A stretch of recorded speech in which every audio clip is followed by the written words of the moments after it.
अच्छा भाई, ये जो बकरा खड़ा है ना माशाल्लाह, इसकी हाइट होगी माशाल्लाह 48 के करीब और वजन माशाल्लाह इसका 2 मन के करीब। दांतों में 6 दांत और आंडू भी है और फुल हाइट के अंदर फुल बड़ा ब्रीडर माशाल्लाह। चेक कर ले, हुस्न का शहजादा और वजनी।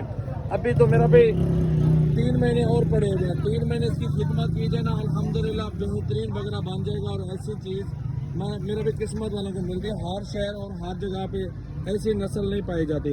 तो ये राजनपुरी का असल ब्रीडर है और इसकी हाइट देख ले माशाल्लाह, फुल साइज का बकरा। लाइक शेयर कमेंट फॉलो कर ले। अगर लेना है मेरा भाई आप दोस्तों ने तो कॉन्टैक्ट नंबर स्क्रीन पर नुमाया सजावल गोट फार्म डेरा गाजी खान नंबर लिख लें 03368056786 व्हाट्सएप पर कॉल नंबर है।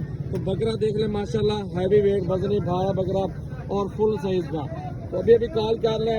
पूरे पाकिस्तान में कार्गो भी अवेलेबल है और हुस्न का शहजादा माशाल्लाह फुल साइज का बड़ा ब्रीडर।